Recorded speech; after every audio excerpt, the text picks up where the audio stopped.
Si tu es anxieuse, il y a des chances que tu fasses de l'angoisse d'identification. Tu rencontres un fou et tu penses que tu vas devenir fou aussi. Toutes ces angoisses où tu t'identifies à quelqu'un alors tu devrais pas. C'est un type d'angoisse qui est très commun chez les anxieux, donc on va voir deux chemins que tu peux prendre pour le combattre. Et si tu veux un post par jour pour mieux gérer tes émotions, abonne-toi. Le premier chemin que tu peux prendre, c'est le chemin de la réassurance.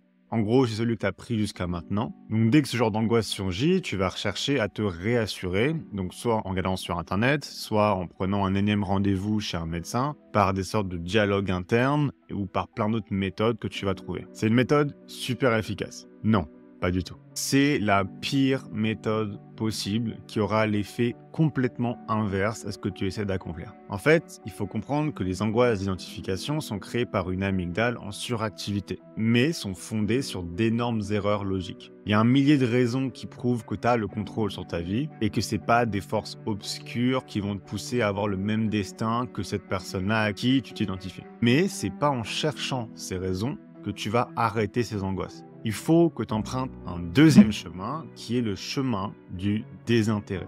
Arrivé à un stade où tu ne vas même pas répondre ou réagir à ce type d'angoisse. Sauf qu'au début, bien sûr, ça marche pas parce que tu es trop sensibilisé. Donc, il faut que tu passes par une étape intermédiaire qui est le désintérêt de solution. Tu n'essayes pas de te désintéresser de l'angoisse elle-même ou alors à te forcer à ne pas y penser. Parce que si tu fais ça, tu te mets une pression qui va faire que tu vas aggraver la situation. Mais en fait, tu vas d'abord commencer à renoncer à trouver une solution, une réassurance. C'est hyper contre-intuitif, je sais, mais c'est ça en fait qui va baisser le degré d'importance et le poids émotionnel lié à cette angoisse-là. Et donc au fil du temps, baisser sa fréquence et son intensité jusqu'à ce qu'elle disparaisse complètement.